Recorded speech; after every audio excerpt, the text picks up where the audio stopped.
ఏంటి సింధు అంత టెన్షన్ పడుతున్నావు? అత్తయ్య వచ్చి అసలు ప్రెగ్నెంట్ వేనా, నీ కడుపు పెరగడం లేదేంటి అని అడిగారా? ఆ డౌట్ క్రియేట్ చేసింది నేనే సింధు.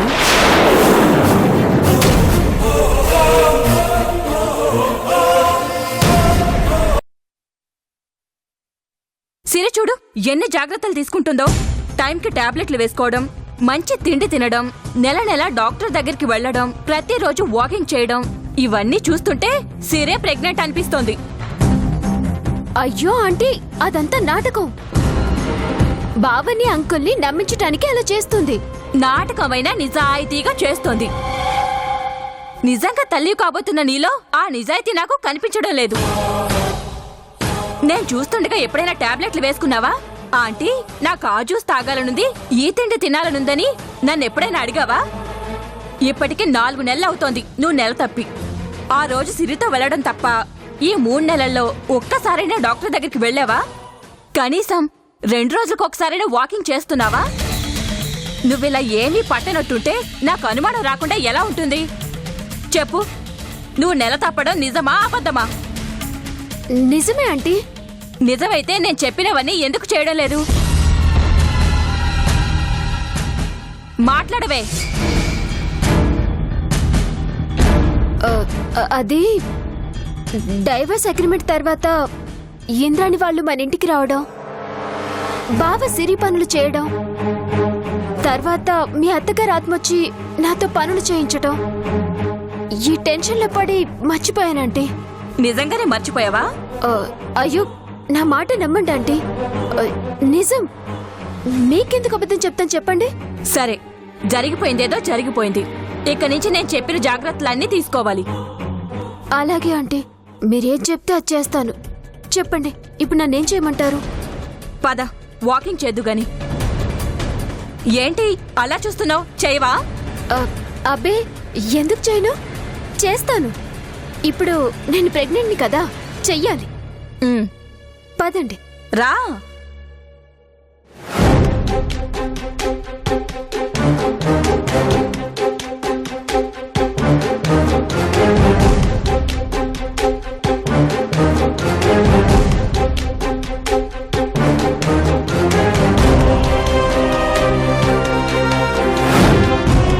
అత్త ఏడనే ఉండాది, చూసినదంటే సంపెత్తది. ఎవ్వరూ లేని సమయాన రాత్రికి ఫోన్ చేస్తాను.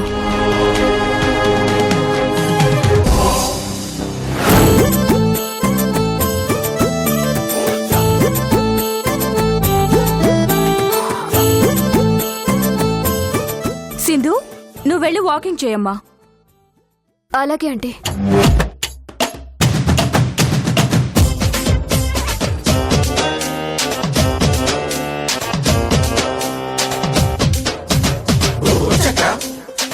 సింధు కూడా ప్రెగ్నెంటే, అందుకే వాకింగ్ చేస్తోంది. చూస్తున్నాంగా.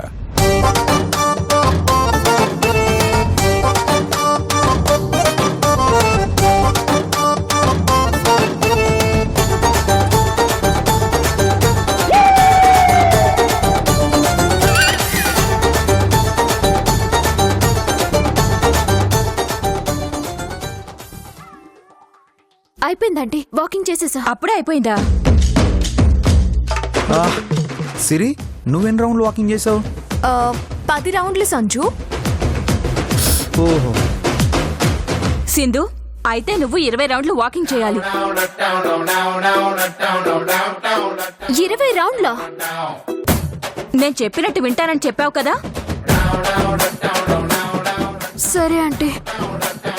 త్వరగా చేస్తే నీకు జ్యూస్ చేసి పెడతాను. వెళ్ళు.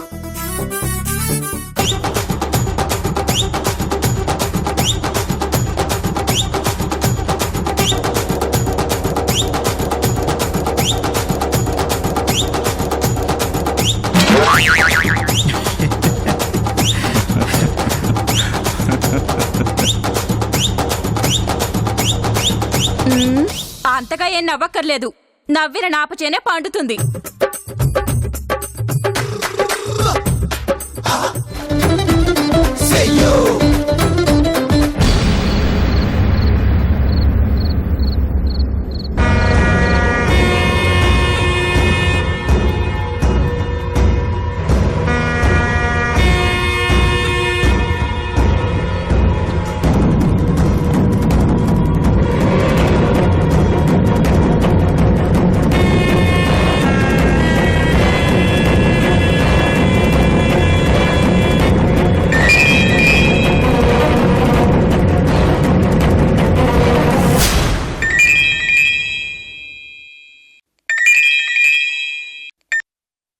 హలో అక్క బాగుండావమ్మా? బానే ఉన్నానక్క. నన్ను మనిషిగా చూసి ఆప్యాయంగా పలకరించేది నువ్వొక్కదానివే కదా. అందుకే నువ్వు, నీ కుటుంబం, నీ బిడ్డ బాగుండాలని ఆ దేవుణ్ణి వేడుకుంటా ఉంటాను. ఏమైనాది? బావని వదిన్ని కొంచెం జాగ్రత్తగా ఉండమనక్క. ఎందుకు? నీ మరిదిని వాళ్ళు చంపబోయినారంట. త్రుటిలో ప్రాణాపాయం తప్పిపోయినది. ఇప్పుడు శివయ్య కెట్టా ఉన్నది? ప్రమాదమేమీ లేదక్క, కానీ ప్రమాదం మీకే పొంచున్నది. ఏంది నువ్వనేటిది? తమ్ముడని కూడా చూడకుండా చంపబోయినారని చాలా ఆవేశంతో ఉన్నాడక్క ఈయన. అన్నను అక్కను చంపుతానని కత్తి తీసుకుని బయలుదేరతా అంటే కాళ్ళ వేళ్లబడి నేనే ఆపిన. ఇప్పుడైతే నేను ఆపినా గాని ఏ క్షణంలో అయినా మీ మరిది మీ మీద దాడి చెయ్యొచ్చక్క. అంత కోపంతో ఊగిపోతా ఉన్నాడు. చెబితే కొంచెం ముందు జాగ్రత్త పడతారని ఫోన్ చేసిన అక్క. మా రెండు కుటుంబాల మధ్యన పగలు సమసిపోయి అందరం దగ్గరమైనామని ఆనందపడుతూ ఉంటే మళ్ళీ మన కుటుంబంలో పగ రాసుకున్నది ఏందమ్మా? ఈ పగకి ఎవరు బలవుతారో ఏమోనని భయంగా ఉండదు. నా భయం కూడా అదేనక్క. భగవంతుడా, ఏందయ్యా మాకీ పరీక్ష? అక్క నేనుంటాను.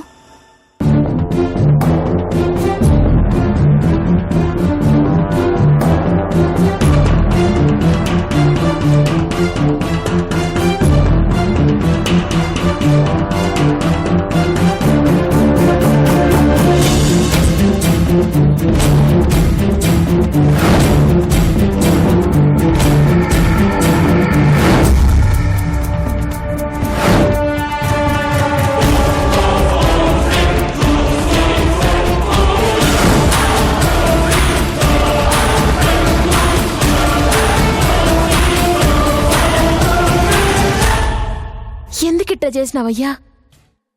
నేనేం చేసినా? మీ తమ్ముడిని ఎందుకు చంపాలనుకున్నావు?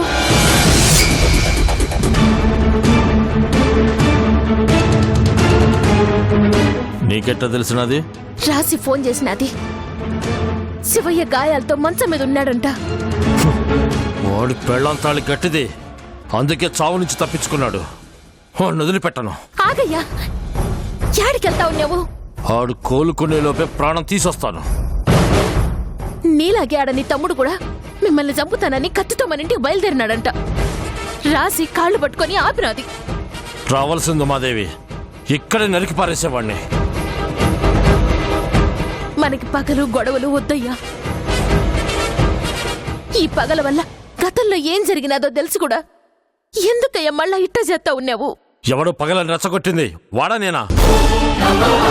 మన సిరి కడుపులో బిడ్డను చంపాలని చూస్తామంటే తెలిసి చూస్తూ ఊరుకోమంటావా? పగని మర్చిపోయి నా చేత మళ్ళీ కత్తి పట్టించింది వాడే. నువ్వన్నావు గుర్తుందా? అయ్యా, మనం సిరికి మంచి జన్మనిచ్చాం గాని మంచి బతుకునివ్వలేకపోతున్నామని. సిరి మన బిడ్డ అవటం వల్లే కదా శివయ్య సిరి బిడ్డ ప్రాణం తీయాలనుకుంటున్నాడని. నువ్వన్న తర్వాతే తండ్రిగా ఆలోచించిన మన బిడ్డకు మంచి బతుకు రావాలంటే ఏం చేయాలా అని. నాకొక్కటే తోచినది, సిరి సంతోషానికి అడ్డుగా ఉన్నవాడిని చంపితే ఇక మన బిడ్డకి ఏ కష్టం ఉండదని. అందుకే వాడిని చంపాలనుకున్నా. ఏ తప్ప? మనుషుల్ని చంపాలనుకోవటం తప్పేనయ్యా. వాడు మన సిరి బిడ్డను చంపాలనుకుంటా ఉన్నాడు. తమ్ముడు తప్పు చేస్తాడాడని నువ్వు తప్పు చేస్తావయ్యా.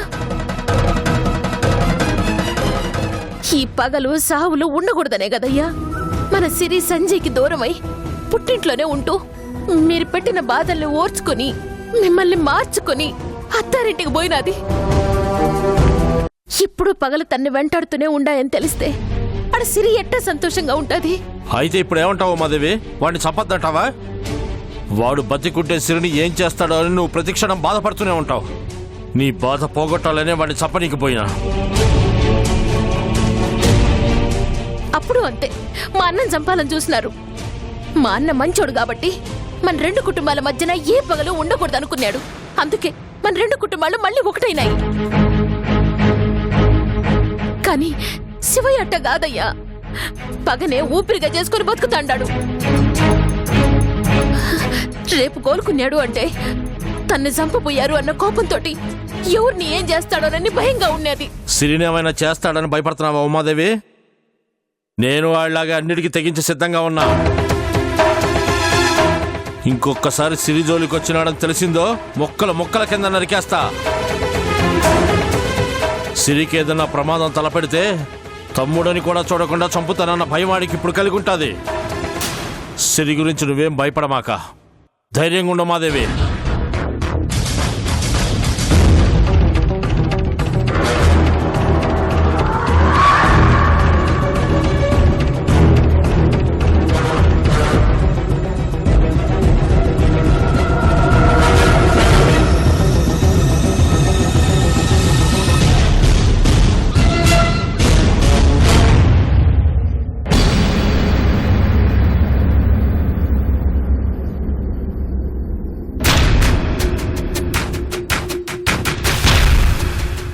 ఎవయ్యా? ఎక్కడికి వెళ్ళాడు ఈయన? ఎవయ్యా?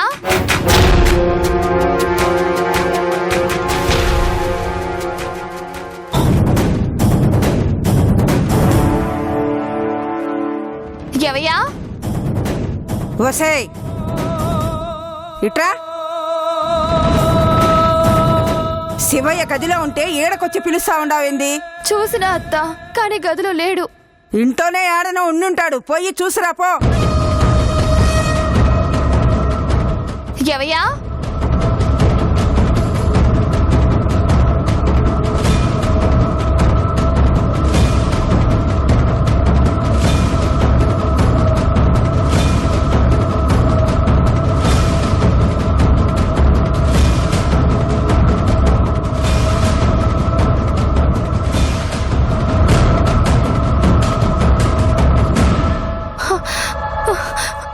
అత్త, ఇల్లంతా ఎతికినానత్త, ఆయన ఏడా లేడు. లేడా? మరి ఏడై పోయి ఉంటాడు? వాళ్ళ అక్క కడికే పోయుంటాడు అత్త. అసలే ఒంట్లో బాగోలేని మనిషి, కోపంతో ఉన్నాడు. ఎప్పుడు అసలు ఆడేం జరుగుతుందో ఏంటో నాకు చాలా భయంగా ఉందత్త.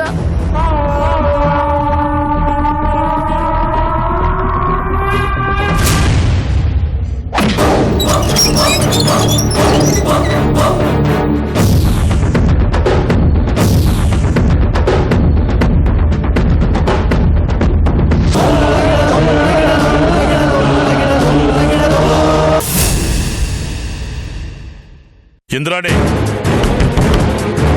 ఇంద్రాణి,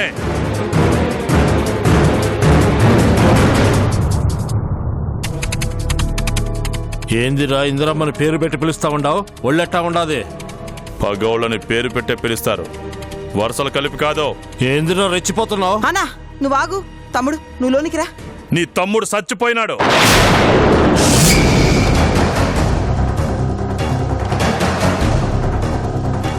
ఇప్పుడు నీ ముందుంది శివయ్య, నీ శత్రువు శివయ్య.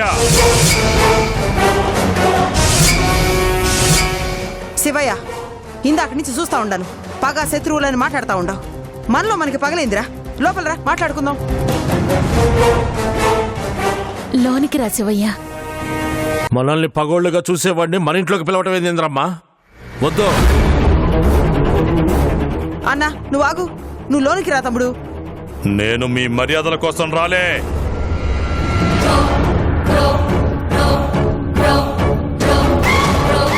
ఈ అక్క మాట కూడా అయినవా? నాకెవరూ లేరు, ఒక అమ్మ తప్ప.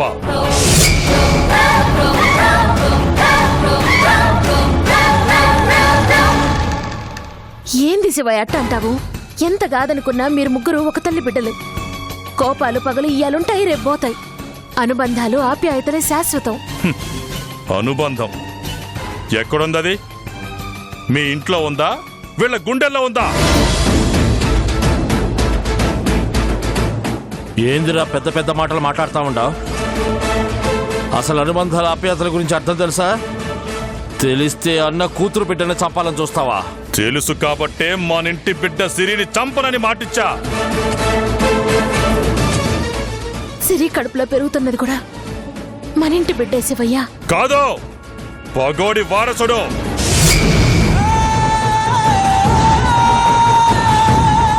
కాదురా, వాడు నా మనవడు. నీ బిడ్డని పగోళ్ళింటి కోడలు చేసింది కాకుండా వాళ్ళ వారసుడిని నీ మనవడని చెప్పడానికి సిగ్గులేదు? రేయ్! శివయ్య, నోరు జారుతా ఉండావు. చిన్న పెద్ద తేడా లేకుండా మాట్లాడుతా ఉండావు. గొడవలు ఎందుకు లేని ఊరుకుంటా ఉండాను. నన్ను రెచ్చగొట్టమాక. అసలు నువ్వు వీడికి ఎందుకు వచ్చినావు ముందే చెప్పు. రెచ్చగొడతా ఉండదు మీరు, నేను కాదు. నువ్వు నా మీద కత్తెత్తినా అక్క కథను వదిలేసిన. నువ్వు నన్ను వదిలేయడమేందిరా? నీ పెళ్ళన్న కాళ్ళు పట్టుకుని బతిమాలితే నిన్ను సంపకుండా వదిలేసినాను.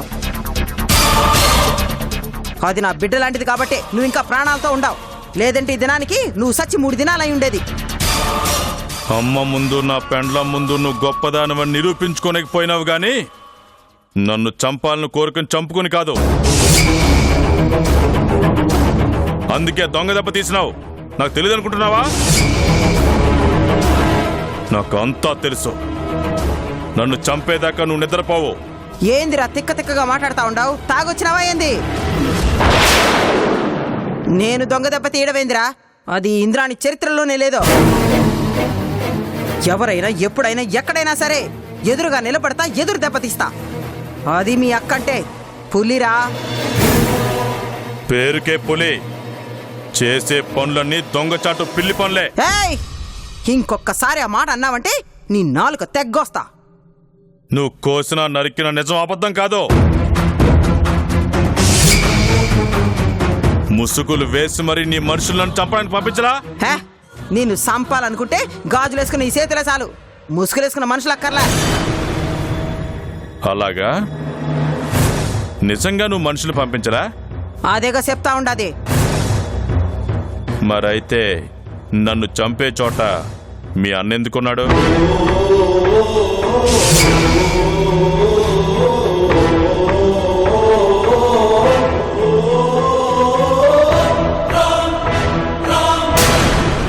నీకు తెలియకుండా వచ్చినాడా లేక నువ్వు పంపిస్తే వచ్చినాడా? ఏందన్నాడంటా ఉండది? నువ్వు అని సంపనికపోయినావా? అవునంద్రమ్మ, నా బిడ్డను బాధ పెట్టినాడాడు. అందుకే చంపాలనుకున్నా. బతికిపోయినాడు.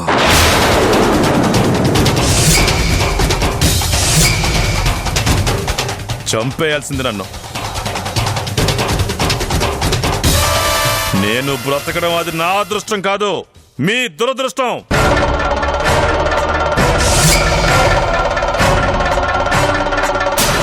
మీ చావు నా చేతిలో రాసుంది కాబట్టే నేను బ్రతికినా.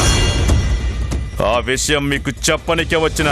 ఏంద్రా, మా ఇంటికి వచ్చి మమ్మల్ని చంపుతానని బెదిరిస్తా ఉండవు? నువ్వు బతికినది మమ్మల్ని చంపడానికి కాదు, మా ఇంటి ముందు నువ్వు సావనీకి. అన్నా, ఆగలే, అన్నా.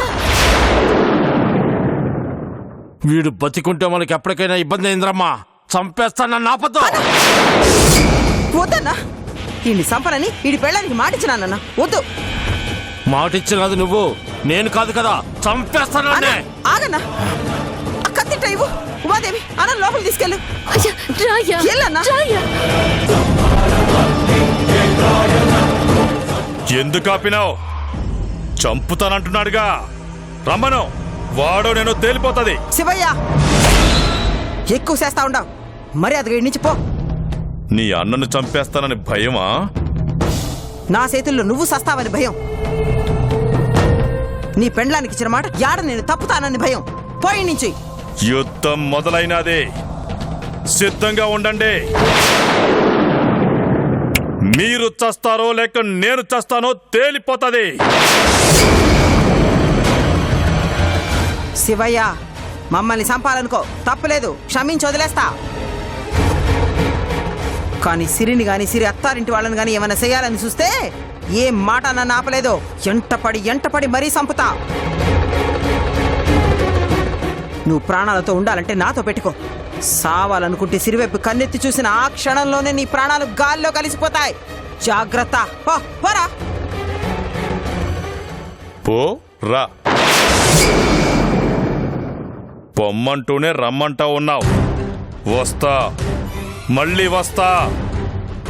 చంపనీకి తప్పకుండా వస్తా. రండ్రా.